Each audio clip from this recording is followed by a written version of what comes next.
अस्सलाम वालेकुम dear students, welcome to pass education system largest online institute for your entry test preparations. Dear students, आपके साथ एक important announcement share करनी है कि जीके का जो रिजल्ट है वो अनाउंस हो चुका है। आप लोग अपने पोर्टल्स पर जाकर लॉगिन करें और लॉगिन करते ही आपके सामने आपका इस तरीके से ऑफर लेटर प्रिंट हो जाएगा। ठीक है, आप लोगों ने इस तरीके से अपना ऑफर लेटर प्रिंट करना। इधर आपका एडमिट कार्ड नंबर, आपका नाम, आपका घर का एड्रेस वगैरह सारी डिटेल्स आपकी यहाँ पे जो पर्सनल इंफॉर्मेशन होंगी वो यहाँ पर ये जिस बॉक्स के से मैंने हाइड किया हुआ यहाँ पे मेंशन होगी। फिर आपका एडमिशन जिस सब्जेक्ट में हुआ होगा वो आप लोगों का यहाँ पे मेंशन होगा। ठीक है, आप लोगों का यहाँ पे साथ में ही इसी के साथ ही आप लोगों का चालान यहाँ पे उन्होंने दे दिया है। जो भी अमाउंट आपने सबमिट करवानी होगी वो यहाँ पे मेंशन होगी कि कितनी सबमिट करवानी है। और आप लोगों ने एचबीएल जीके के एचबीएल अकाउंट के इस अकाउंट नंबर पे उन्होंने अकाउंट नंबर भी यहाँ पे मेंशन किया होगा और लास्ट डेट आप लोगों को बताई होगी। ठीक है, अगर आप लोगों ने इस डेट तक सबमिट करवा दिया तो आप लोगों का जो जीके के अंदर एडमिशन सिक्योर हो जाएगा। अदरवाइज आप लोगों का ये जो जीके के अंदर से एडमिशन है वो कैंसिल हो जाएगा। ठीक है, आप लोगों की जो इसके अंदर उन्होंने आप लोगों की एक्सपेंडिचर्स भी बता दिए हैं कि आपकी ट्यूशन फ़ी जो है वो इतनी है जो कि नॉन रिफंडेबल है, और जो आपकी एडमिशन फ़ी है वो भी 65,000 तक है जो नॉन रिफंडेबल है और एक ही दफ़ा ईयर में पे होगी।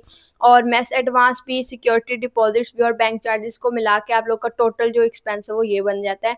तो ये उन्होंने यहाँ पे मेंशन कर दिया है। आप लोगों ने जस्ट इनकी आपको चालान फॉर्म भी प्रिंट करवाने की, सबमिट कराने की ज़रूरत नहीं है। आप लोगों ने सिंपली इसको जीके की वेबसाइट पे जीके के एचबीएल अकाउंट के ऊपर इनका जो भी फ़ी स्ट्रक्चर है उसको आप लोगों ने सबमिट करवाना है। ठीक है, गिवन डेट के अंदर। और जब आप लोग जीके इंस्टीट्यूट जब भी आप लोगों की ज्वाइनिंग होगी, जब आप लोग यूनिवर्सिटी ज्वाइन करेंगे तो आप लोगों को वो डेडलाइन देंगे। उस डेडलाइन तक आप लोगों ने उनको ओरिजिनल डॉक्यूमेंट्स अपने सबमिट करवाने होंगे। अगर आप लोग अपने डॉक्यूमेंट सबमिट नहीं करवाएंगे तो आप लोगों के जो एडमिशन है वो ऑटोमेटिकली कैंसिल हो जाएगा और आप लोगों को कोई फ़ी जो है वो रिफ़ंड नहीं की जाएगी।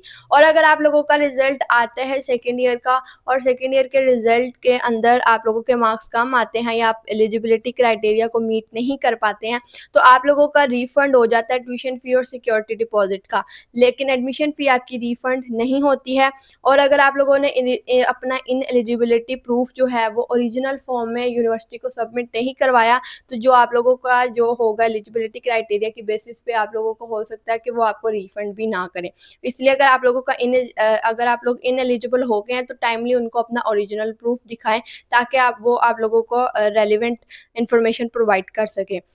तो डियर स्टूडेंट्स, इस तरीके से आप लोगों का जीके का रिजल्ट जो है वो डिक्लेयर होता है जिसके अंदर भी आप लोगों का जो भी मेरिट आता है वो आपका मेंशन होता है। ठीक है, दुआ में बहुत ज़्यादा याद रखिएगा। जीके के रिजल्ट के लिए आप लोगों के लिए बहुत ज़्यादा बेस्ट विशेस। अल्लाह ताला आप सबको कामयाब करें। अल्लाह हाफिज़।